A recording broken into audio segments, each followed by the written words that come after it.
Hello students, today we are discuss on the topic of bonds.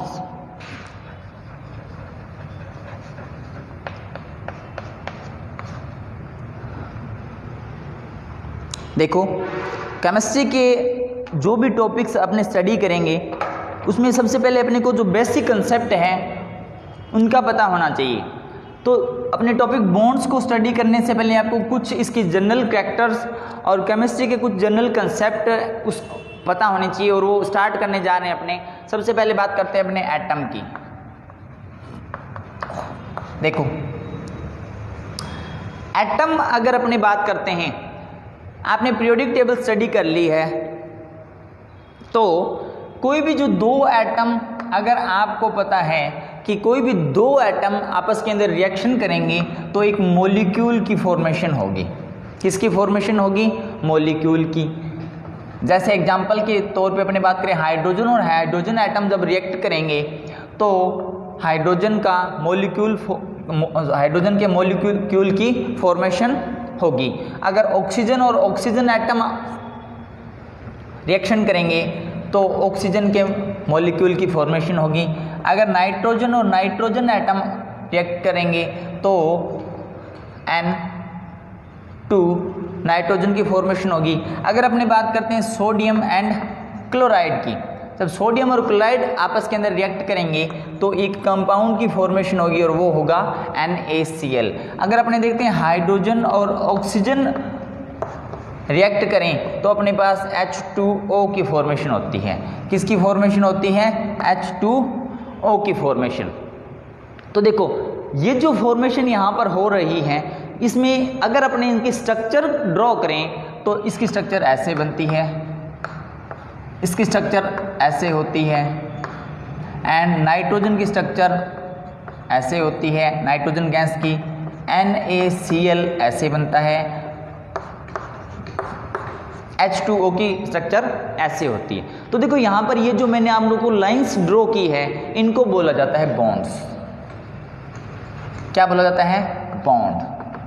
अगर आपको यहाँ पे दिखाई दे रहा है, कहीं यहाँ पे मैंने वन लाइन शो किया, कहीं पे 1 2 3, है ना, तो ये बॉन्ड्स के टाइप होते हैं। ये जो होता है इसको बोला जाता है सिंगल बॉन्ड।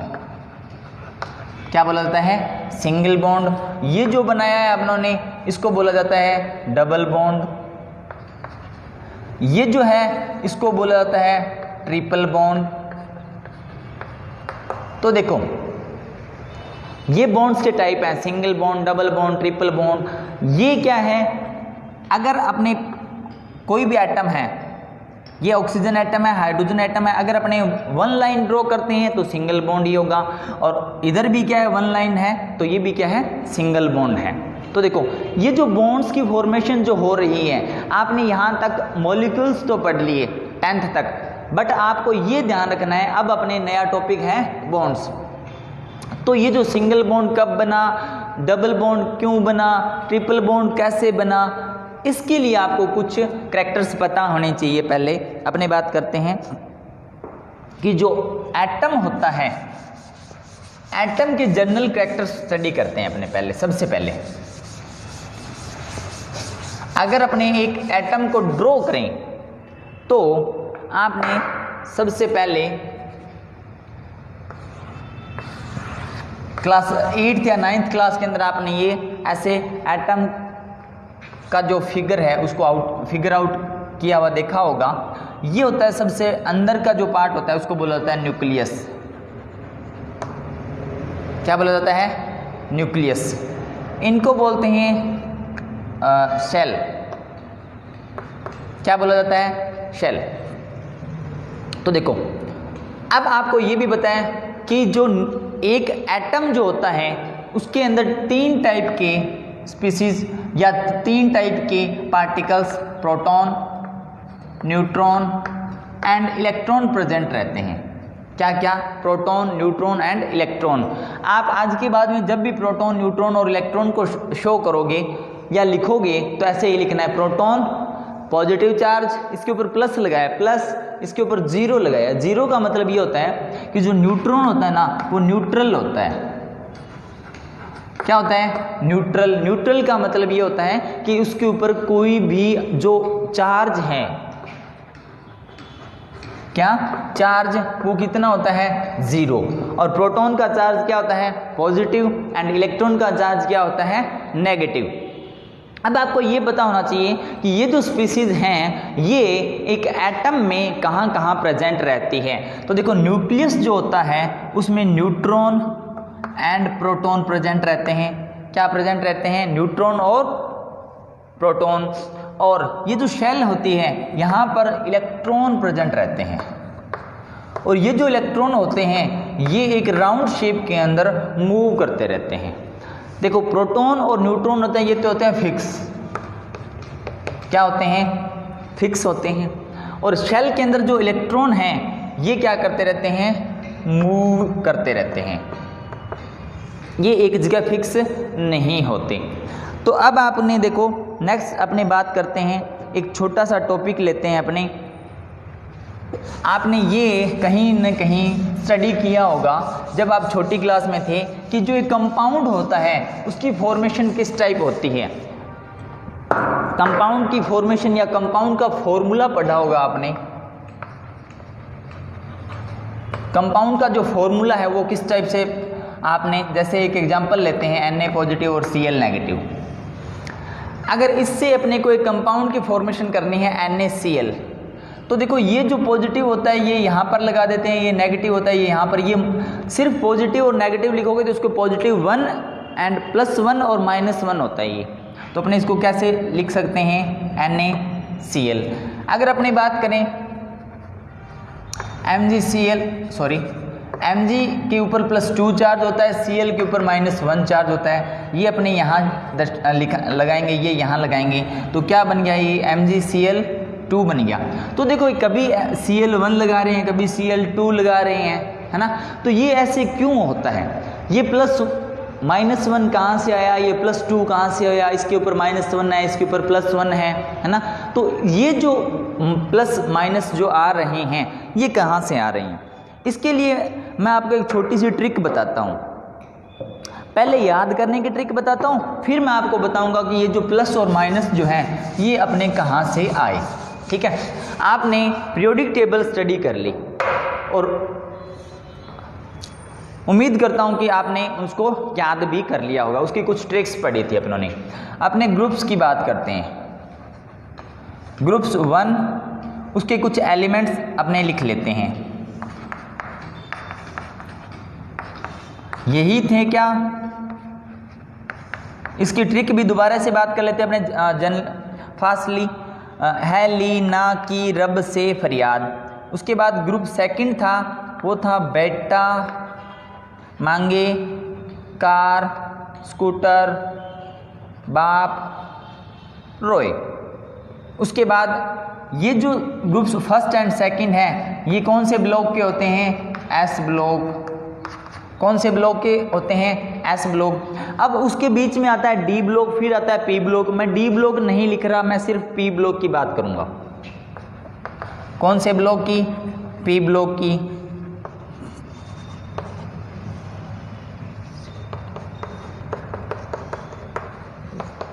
देखो ये जो है ये है 13th group, 14th, 15th, 16th, 17th और 18th group.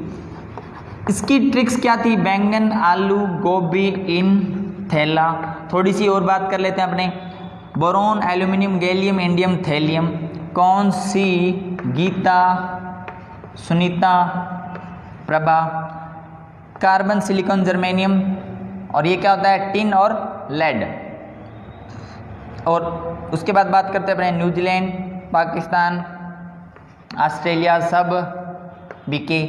Phosphorus arsenic antimony और बिस्मथ, ये नाइट्रोजन है आपको पता है। ओल्ड स्टाइल से TePO, ओल्ड स्टाइल से टीपो। उसके बाद फिर कल बाहर आई आटी। Helium neon argon krypton xenon और रेडॉन।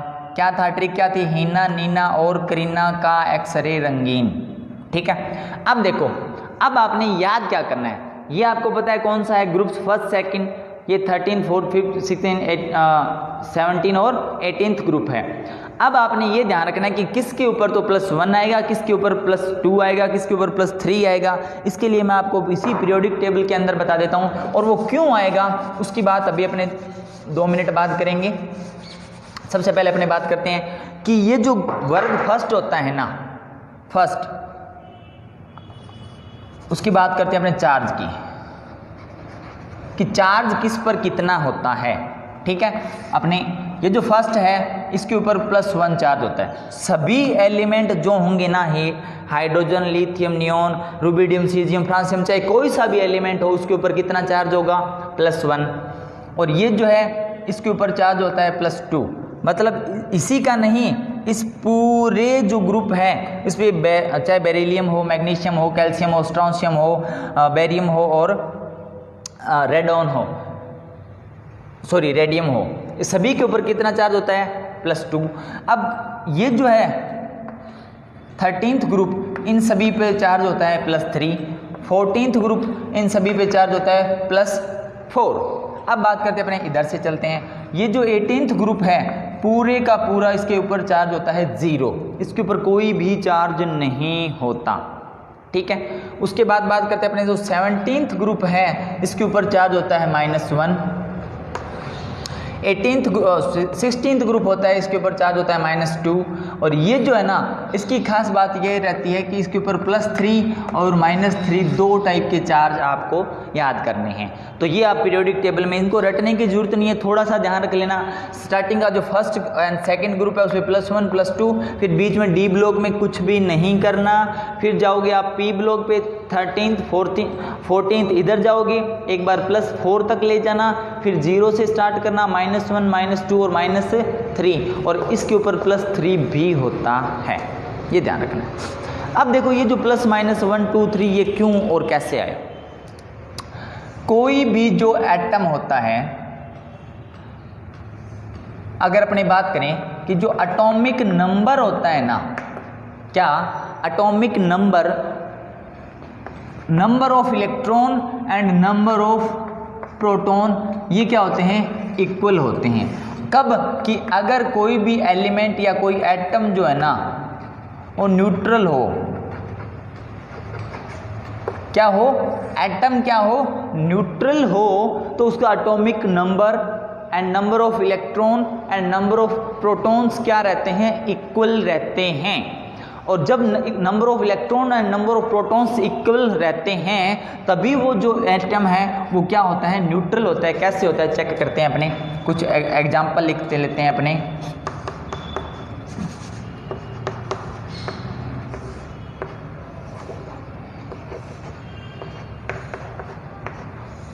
ये जो अपने कुछ एलिमेंट्स हैं, इसका एटॉमिक नंबर लिखते हैं, नंबर ऑफ इलेक्ट्रॉन लिखते हैं, नंबर ऑफ प्रोटॉन लिखते हैं। एटॉमिक नंबर 1, तो देखो अगर इसके ऊपर कोई चार्ज लगा है, क्या आपने कोई भी चार्ज नहीं शो किया, मतलब ये क्या है, एटम न्यूट्रल है।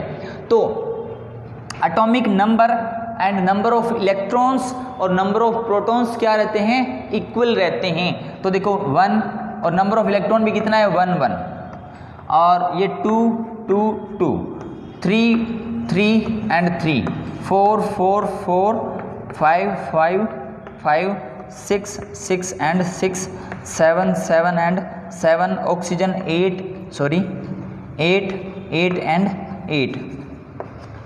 ठीक है, तो ये देखो अगर अपनी बात करते हैं जैसे BE की, तो इसमें एटॉमिक नंबर कितना है, 4, और प्रोटॉन भी, इलेक्ट्रॉन कितने हैं, 4, और प्रोटॉन भी कितने हैं, 4। तो देखो इलेक्ट्रॉन और प्रोटॉन 4 4 होने का मतलब ये है कि ये जो 4 है वही तो किसके हैं, माइनस के, और 4 किसके हैं, प्लस के। जब अपने इसका सम करते हैं तो कितना आता है, 0।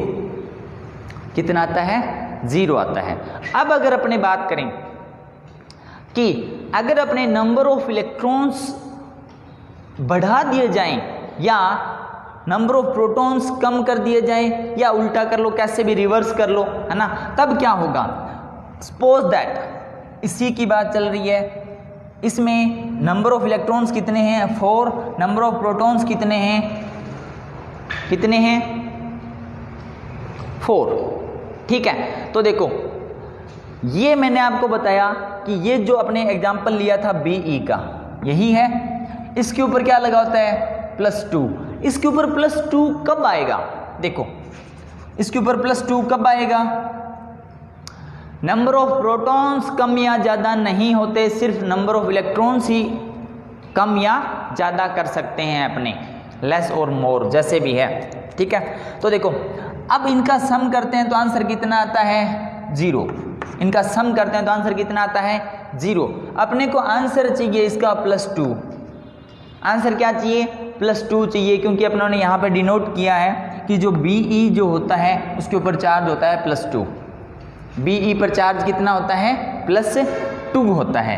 तो अब +2 कब आएगा, अपने नंबर ऑफ इलेक्ट्रॉन यहाँ से कुछ आउट कर दिए जाएं, मतलब कोई भी जो एटम था जब अपने ने एटम को ड्रॉ किया था उसमें कितने इलेक्ट्रॉन है 4, अगर उसमें से 2 इलेक्ट्रॉन को अगर अपने वहाँ से आउट कर दें तो वो क्या हो जाएगा 2 माइनस, तो देखो अब इसका जो सम करते हैं तो आंसर कितना आता है +2, क्योंकि इलेक्ट्रॉन कितने यहाँ पर 2 और प्रोटॉन कितने यहाँ पर +4 और इलेक्ट्रॉन किसके हैं नेगेटिव के, तो इसका आंसर इसको सम करेंगे तो इसका आंसर कितना आएगा +2, ठीक है। और एग्जांपल देखते हैं अपने, जैसे आपको ये पता है सोडियम जो होता है उसके ऊपर चार्ज कितना होता है +1, तो सोडियम के ऊपर चार्ज +1 कैसे आया वो देखते हैं अपने, देखो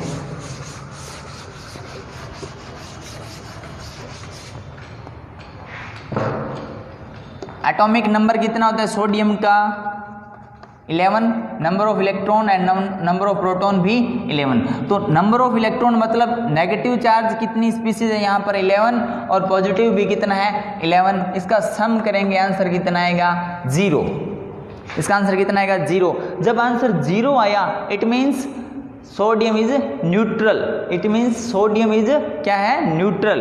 तो देखो अब आपको यहाँ से पता है कि ये जो सोडियम होता है इसके ऊपर चार्ज होता है +1, तो +1 कैसे होगा कि अगर अपने नंबर ऑफ इलेक्ट्रॉन्स एक नंबर ऑफ इलेक्ट्रॉन्स को आउट कर दें, तो अब अगर अपने इसका सम करते हैं तो इसका आंसर कितना आता है +1, आंसर कितना आता है +1। और एग्जाम्पल देखते हैं, इसकी बात करते हैं अपने कि जो ऑक्सीजन है इसके ऊपर -2 चार्ज होता है, तो ये ऑक्सीजन का एलिमेंट, एटॉमिक नंबर कितने 8, इलेक्ट्रॉन कितने 8, प्रोटॉन कितने 8 इज इक्वल टू, अगर अपने सम करते हैं सिर्फ इसी का करना है यहीं का एटॉमिक नंबर, इसका सम नहीं करना, तो अगर अपने ये करते हैं तो आंसर कितना आता है 0, आंसर कितना आता है 0।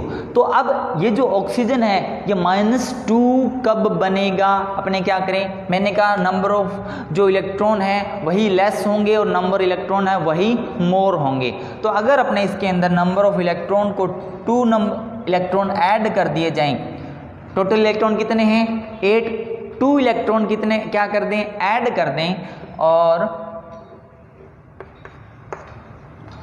तब सॉरी यहाँ पे प्लस लगाना था, अब इसका आंसर क्या आएगा, इसको सम करेंगे तो इसका आंसर क्या आ जाएगा -2।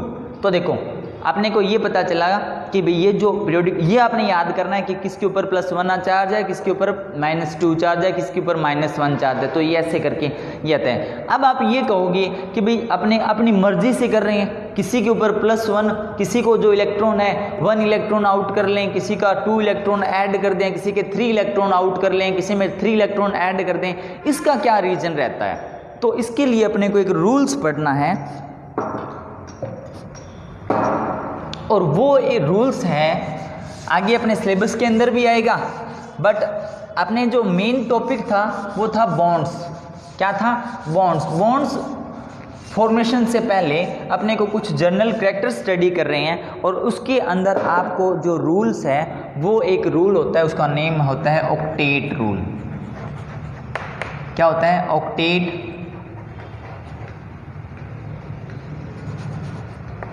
रूल। ये जो ऑक्टेट है इट मीन्स 8, ऑक्टेट का मीन्स क्या होता है 8। तो अब देखो अभी अपनों ने थोड़ी देर पहले कुछ एलिमेंट्स लिखे थे और उनमें नंबर ऑफ इलेक्ट्रॉन्स लिखे थे।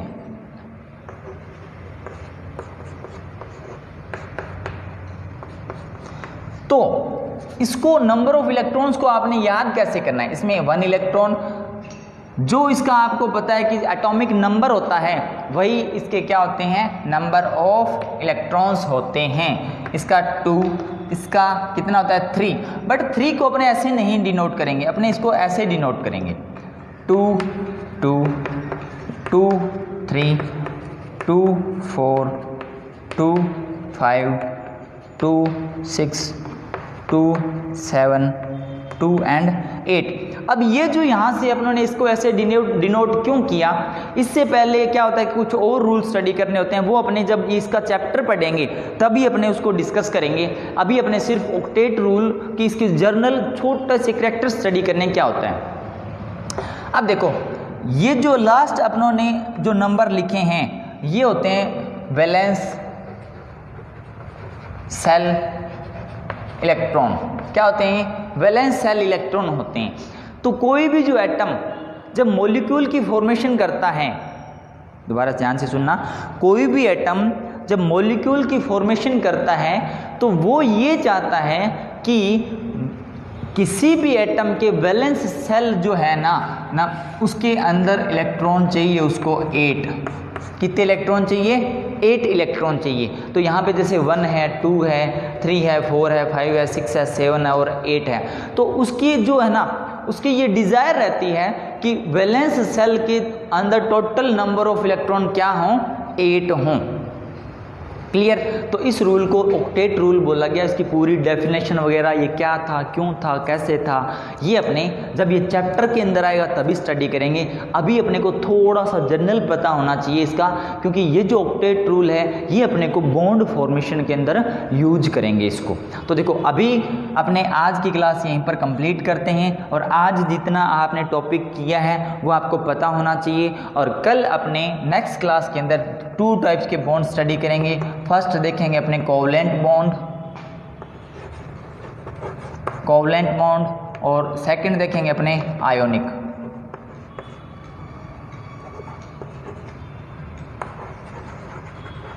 कौन कौन से? कोवलेंट बॉन्ड और आयोनिक बॉन्ड। ठीक है, तो आज की क्लास अपने यहीं पे कंप्लीट करते हैं और कल अपने नेक्स्ट टॉपिक डिस्कस करेंगे covalent bond and ionic bond. तो कोवलेंट और आयोनिक बॉन्ड स्टडी करने से पहले अपने को आज इस लेक्चर के अंदर जो भी बातें आपने पढ़ी सीखी वो कल आपको पता होनी चाहिए। अगर ये बातें आपको पता होंगी तभी अपने कोवलेंट और आयोनिक बॉन्ड की स्टडी कर सकते हैं अच्छे से। Thank you.